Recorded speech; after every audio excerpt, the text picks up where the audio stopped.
Fala galera!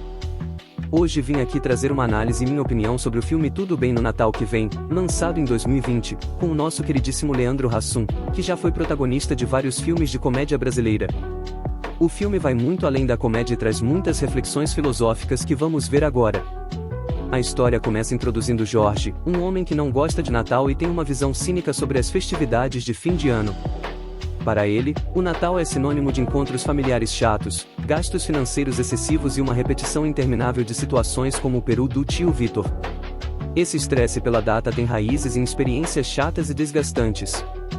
Ele é casado com Laura e tem filhos, mas é aparente desde o começo que, embora ame sua família, ele vive de forma apática e desconectada das tradições que eles valorizam. Na véspera de um Natal, Jorge se vê obrigado a colocar o figurino de Papai Noel, algo que considera humilhante. No entanto, ao tentar escapar dessa situação, ele acaba sofrendo um acidente. Para sua surpresa, acorda exatamente um ano depois, no Natal do ano seguinte, sem qualquer lembrança do que aconteceu durante aquele ano. Esse evento marca o início de um ciclo. A cada ano, Jorge acorda no dia de Natal, vivendo apenas essa data e ficando alheio aos outros 364 dias. Desesperado, Jorge inicialmente tenta entender o que está acontecendo, mas logo percebe que está preso em uma espécie de loop temporal. A cada Natal, ele desperta com novas mudanças em sua vida que não consegue controlar nem compreender completamente. No primeiro assalto temporal após o acidente, ele descobre que muitas coisas mudaram, desde seu emprego até aspectos pessoais e familiares. Essa falta de controle e de conhecimento do que se passou durante o ano o deixa irritado e confuso, e ele começa a lidar com os desafios de uma vida que não escolheu nem compreende. Aqui podemos ver uma desconexão entre o Jorge que vive os 364 dias do ano e o Jorge que desperta apenas no Natal é profunda. Imagine-se na mente de Jorge, preso dentro de seu próprio corpo, desconectado de quase tudo ao seu redor. A ausência das pessoas que ama e o tempo irrecuperável o levaram a refletir sobre o verdadeiro sentido de seu ser. Talvez fosse o momento de Jorge também ler um pouco de Nietzsche, pois, como o próprio filósofo diz, torna-te quem tu és. Jorge estava em busca de se tornar novamente aquele que um dia foi. Conforme os anos passam, Jorge é forçado a observar as transformações que acontecem em sua família. Ele vê seus filhos crescendo e mudando, e nota como a relação com sua esposa Laura se desgasta devido à sua falta de envolvimento. Esses saltos temporais forçam Jorge a confrontar o impacto de sua ausência emocional, pois, embora esteja fisicamente presente a cada Natal, ele tem sido um fantasma na vida dos que ama durante o restante do ano. A experiência de assistir passivamente sua vida e seu casamento se deteriorarem o leva a refletir sobre suas prioridades. Em uma das cenas mais tocantes, Jorge descobre que perdeu momentos importantes, como o crescimento dos filhos e até crises emocionais de pessoas próximas que ele poderia ter ajudado, mas não pôde, por estar preso em sua própria indiferença. Essas revelações são impactantes e o fazem questionar seu modo de ver o mundo e suas relações.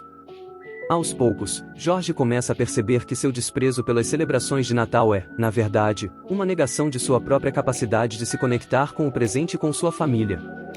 O filme explora essa evolução emocional de forma comovente. Em outro salto temporal, Jorge percebe que envelheceu consideravelmente e que seus pais, a quem ele sempre considerou como figuras imutáveis, também estão envelhecendo. A percepção do tempo passando e das mudanças que ele não acompanhou fazem com que Jorge se sinta cada vez mais arrependido por ter negligenciado a vida e as pessoas à sua volta. Ao longo desses anos perdidos, Jorge também se depara com o enfraquecimento de sua saúde com o falecimento da filha, uma consequência da passagem do tempo que ele não consegue ignorar. Essa questão da mortalidade adiciona uma camada ainda mais profunda à narrativa, pois a morte é um fim inevitável e algo ao qual já nos acostumamos. No fim, vamos morrer. Se já sabemos disso, por que não aproveitar o agora? Isso me lembra uma frase de Heráclito, que diz: não se pode entrar duas vezes no mesmo rio. Heráclito quer se referir à vida, pois vivemos cada momento uma única vez, assim como as pessoas ao nosso lado também são únicas. As atitudes que Jorge tinha, mesmo antes de sofrer o acidente, afetavam sua família como um todo. Acredito que uma das maiores reflexões desse filme é o fato de que a vida é única, e então, independentemente do dia ou das pessoas, devemos viver de uma maneira que não nos arrependamos. E, se cometermos algum erro, que seja algo possível de consertar. Para concluir a reflexão com base na filosofia de Nietzsche, Tudo Bem no Natal que Vem pode ser interpretado como a jornada de Jorge em busca de autossuperação e autenticidade. Nietzsche nos convida a viver a vida de forma plena, mesmo com seus altos e baixos, e o conceito do eterno retorno está profundamente ligado a essa ideia. Para ele, deveríamos viver cada momento como se ele fosse se repetir eternamente, e isso transforma a maneira como escolhemos agir.